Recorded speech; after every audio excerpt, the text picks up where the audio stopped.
Leo ஜீனோ Hunter episode 22. இது போன்ற கதைகளை கேட்க தொடர்ந்து இணைந்திருங்கள் குமார் ஸ்டோரிஸ் சேனலுடன்.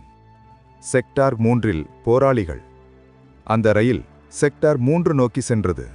ஒவ்வொரு செக்டாரை கடக்கும்போதும் அந்த ரயில் பெட்டியினுள்ளே ஒரு கம்ப்யூட்டர் வாய்ஸ் வந்தது. செக்டார் 1 கடந்து விட்டோம், செக்டார் 2 கடந்து விட்டோம் என்று கூறி அங்கு இருக்கும் விலங்குகளை பற்றியும் சில தகவல்களையும் கொடுத்தது. கடைசியாக அது செக்டார் 3க்கு வந்துவிட்டோம் என்று குரல் கொடுத்தது. அதை கேட்டு அனைவரும் எழுந்து தயாராக நின்றனர். வண்டியின் வேகம் குறைந்தது. அப்போது ரயிலின் கதவு திறக்க அனைவரும் அதிலிருந்து வெளியில் வந்தனர். போராளிகளும் சில வீரர்களும் மற்றும் ஒரு கமாண்டிங் ஆஃபீஸரும் என அனைவரும் அங்கு நின்றனர். அந்த பாதாளத்தில் மேலும் ஒரு மாபெரும் அறை இருந்தது. அதை காட்டிய அந்த கமாண்ட் ஆஃபீஸர், சரி, இப்ப எல்லாம் போய் உங்களுக்கு தேவையான கவசங்கள் மற்றும் ஆயுதங்களை எடுத்துக்குங்க. இங்கே இருக்கிறது எல்லாமே லெவல் 1 மிருகங்களை கொல்லக்கூடிய கத்திகள் மட்டுமே என்று கூறினார். அனைவரும் உள்ளே சென்றனர்.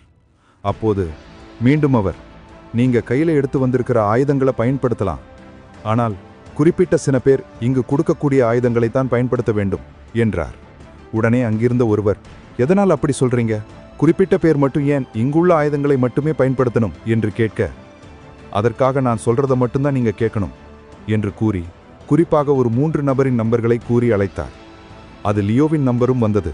என்ன, என் பேர் வந்திருக்கு என்று லியோ அவர் அருகே சென்று, ஏன் எங்களை மட்டும் நீங்க இந்த ஆயுதங்களை மட்டுமே பயன்படுத்த சொல்றீங்க என்று கேட்டான்.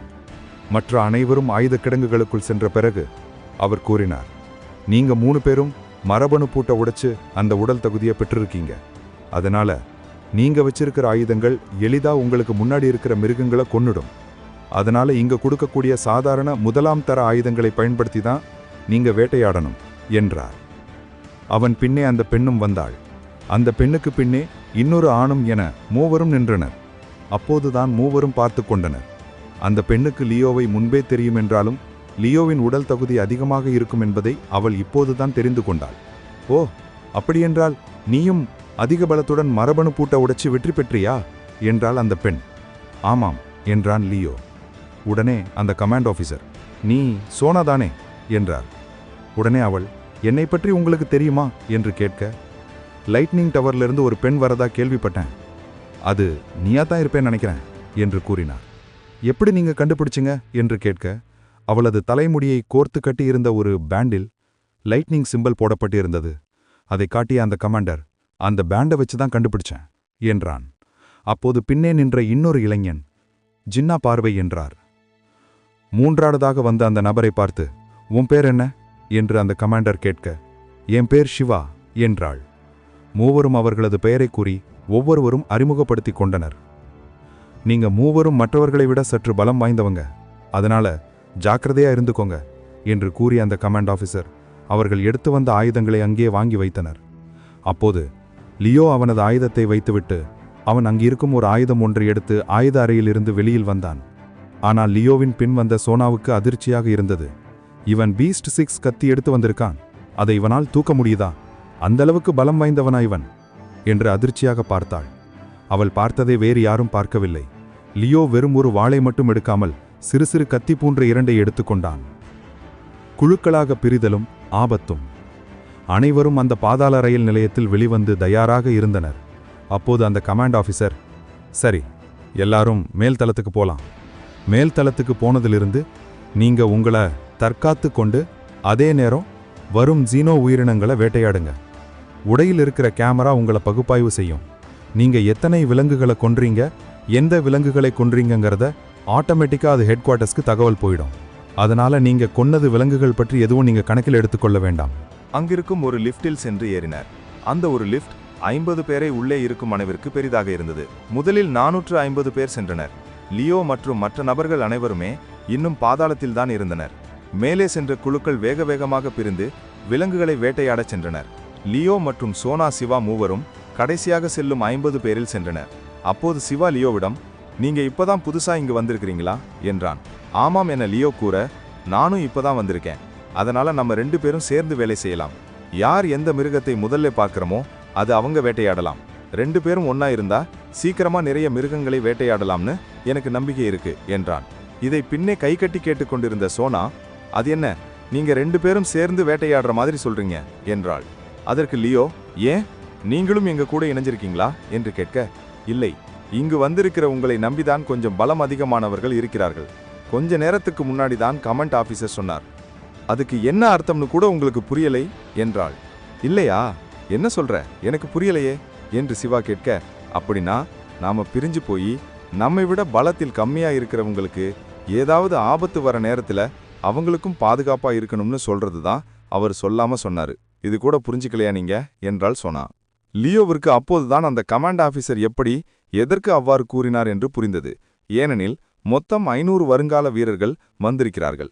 அவர்கள் அனைவரையும் ஆபத்திலிருந்து ஒரே நேரத்தில் காப்பது என்பது முடியாத காரியம்.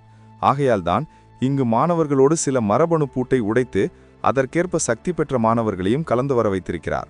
போன முறை வந்தபோது மிகப்பெரிய இழப்பை செக்டார் 2வில் சந்தித்திருந்ததால் இந்த முறை அந்த மாதிரியான உயிரிழப்பு இருக்கக்கூடாது என்பதற்காக தான் இந்த நடவடிக்கையை எடுத்திருக்கிறார்கள்.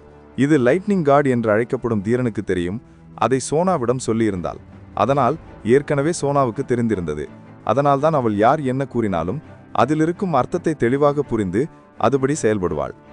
அந்த கமாண்ட் கூறியவுடன் லியோவும், சரி அப்படின்னா நான் இந்த பக்கம் போறேன் என்று கூறியவன் வடக்கு திசை நோக்கி சென்றார். வடக்கு திசை புறத்தில்தான் செக்டார் 2 உள்ளது.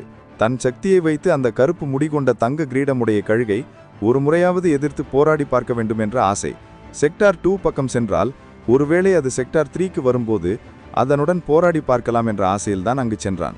அதேபோல் சிவாவும் சோனாவும் வேறொரு பகுதி நோக்கி ஓடினர். எதிர்பாராத ஆபத்து. ஓடிக்கொண்டே அங்கிருக்கும் கட்டிடங்களை அங்கொன்றும் இங்கொன்றுமாக பார்த்து கொண்டே சென்றான் லியோ. அவன் கண்ணுக்கு எந்த ஒரு மிருகனும் தென்படவில்லை. அதே நேரத்தில் இவனது டவரைச் சேர்ந்தவர்களோ வாரியர் வீரர்களோ யாரையுமே காணோம். என்ன ஆச்சு, யாருமே காணோம் என்று ஓடிக்கொண்டிருந்தவன் நின்று யோசித்தான். பிறகு வேகமாக அங்கிருந்து எம்பி ஒரு கட்டிடத்திற்கு ஓடி அந்த கட்டிடத்தில் இருந்து வெளியில் பார்த்தான். அப்போது அதை பார்த்து அதிர்ந்து போனான். ஏனெனில் அங்கு நிறைய பன்றிகள் ராட்சச உருவத்தில் மாறி மோப்பம் பிடித்தவாறு ஒவ்வொரு கட்டிடத்துக்குள்ளும் அலைந்து கொண்டிருந்தது. லியோ தன் கையில் வைத்திருந்த ஒரு சிறிய தொழில்நுட்ப கருவியை எடுத்து அதை ஆன் செய்து பார்த்தான். அப்போதுதான் அவனுக்கு அவனுடைய ஹெட் குவார்ட்டர்ஸிலிருந்து ஒரு தொடர்பு கிடைத்தது. இதுவரை அவன் அதை ஆன் செய்யாமல் இருந்ததால் அவனுக்கு எந்த ஒரு செய்தியும் இன்ஃபர்மேஷனோ வராமல் இருந்தது. அதை ஆன் செய்த உடனே செக்டார் 2விலிருந்து உடனே எவாக் பண்ணுங்க, இப்போதைக்கு செக்டார் 2 யாரும் போக வேண்டாம், போன மாணவர்கள் உடனே ரயில்வே ஸ்டேஷனுக்கு திரும்பி வாங்க என்று மெசேஜ் வந்திருந்தது. என்ன, நாம் வந்து 2 மணி நேரம்தான் ஆகுது, அது கூட இருக்கு என்றவன் ஒரு தகவல் வீடியோ வந்திருப்பதையும் பார்த்தான். இவன் எதிர்பார்த்தது போலவே சிவப்பு முடிவொண்ட தங்க கிரீடம் அணிந்த கழுகு ஒன்றல்ல 3 வந்திருப்பதாக அதில் வீடியோ தகவல் வெளியாகியிருந்தது. அது மட்டுமில்லாமல் இங்கு நுழைந்த 500 மாணவர்களில் கிட்டத்தட்ட 140 மாணவர்களை அந்த மிருகங்களும் வேறு ஏதோ ஒரு மிருகம் கண்ணுக்கு தெரியாமலும் கொன்று குவித்திருப்பதும் சடங்களை கிழித்து எறிந்திருப்பதும் அந்த வீடியோவில் தகவலாக வந்தது. அதை பார்த்து லியோ, என்ன 3 தங்க கிரீடம் கழுகுகளா மற்றும் பெயர் சொல்லப்படாத ஒரு மர்மமான விலங்கா, அப்படி என்ன மர்மம், என்ன நடக்குது என்று அந்த பாலத்திலிருந்து பார்த்து கொண்டிருந்தான். அப்போது அவனுக்கு ஒரு மெசேஜ் வந்தது. அதை ஆன் செய்தவன் சோனாவின் குரலை கேட்டான். லியோ, எங்க இருக்க, எவ்வளோ நேரமா நான் உனக்கு மெசேஜ் பண்ணிக்கிட்டே இருக்கேன், நீ ரிப்ளை பண்ணாம இருக்க என்றாள். இல்ல, திரும்பி போக சொல்லி ஹெட் குவார்ட்டர்ஸ்ல இருந்து மெசேஜ் வந்திருக்கு என்றான் லியோ. ஆமாம், அப்படித்தான் சொல்லியிருக்காங்க, இருந்தாலும் நம்மளுக்கு கிடைத்த வாய்ப்பை நம்ம சும்மா விடக்கூடாது, முயற்சி பண்ணி பார்ப்போம் என்றாள் சோனா. என்ன சொல்ற, எனக்கு புரியல என்று லியோ சொல்ல, அதற்கு அவள், அந்த 3 தங்க கழுகுகள் பிரச்சனை இல்ல, அதை விட்டுடு, இன்னொன்னு கண்ணுக்கு தெரியாத மிருகம்னு சொல்றாங்களே, அது எனக்கு தெரிஞ்சு லைட்னிங் நிறைய இருக்குன்னு நினைக்கிறேன் என்றாள். அப்போது சிவா, ஆமாம் ப்ரோ, லியோ ப்ரோ, அது லைட்னிங் நிறைய தான் இருக்கும், அது அப்படி இருந்தா அதோட உடல் பாகம் சோனாவுக்கு தேவைப்படும், ஏன்னா இவளோட மரபணு வகையும் லைட்னிங் சம்பந்தமானது, அதனால தான் அதை வேட்டையாடணும்னா அவ கூட வர்றேன் என்றான்.